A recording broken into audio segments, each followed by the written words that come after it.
Hey guys, so today we're going to work on changing these mixed numbers to improper fractions, and these are some of the notes we had in class. So if you didn't get a chance to write it down, you can take a moment now, you can just pause it and jot it down.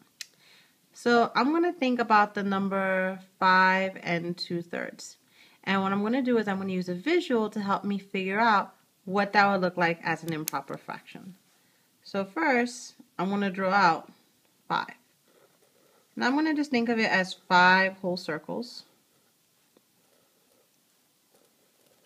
and 2/3.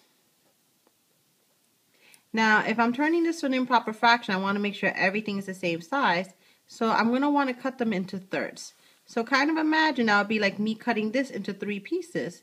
So each one would kind of represent 3 out of 3.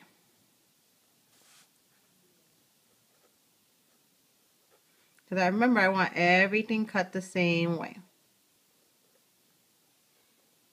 Now, think about this as an addition sentence. If I have 3 out of 3 plus 3 out of 3 plus 3 out of 3 plus 3 out of 3 plus 3 out of 3 plus 2 out of 3, how many pieces am I going to have all together?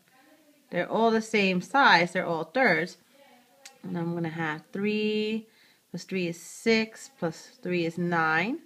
Plus 3 is 12, plus 3 is 15, plus the 2 is 17. So I have 17 thirds. Now that's one way you can do it. Another way is you can kind of know that I could have counted a lot faster because I knew I was just kind of skip counting by threes. So in my head, I could have seen it as just 3 times 5 gives me 15 thirds. I could have just thought about it that way because I could have just done 3 plus 3 plus 3 plus 3 plus 3. That's the same thing as 3 times 5. So I could have just said 15 thirds and then just added my 2 other pieces to get 17 thirds.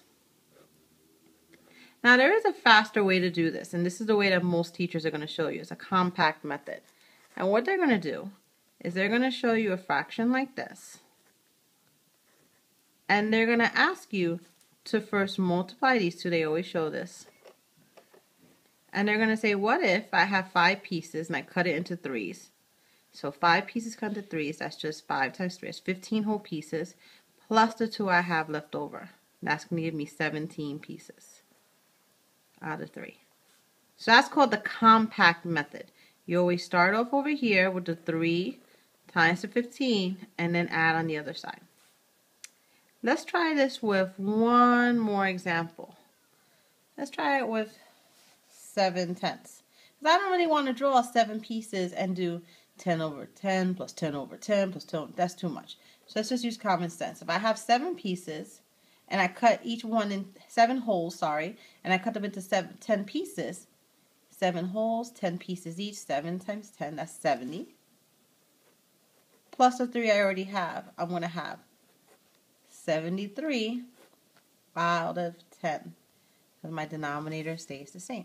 So that's the compact method of just changing a mixed number to an improper fraction.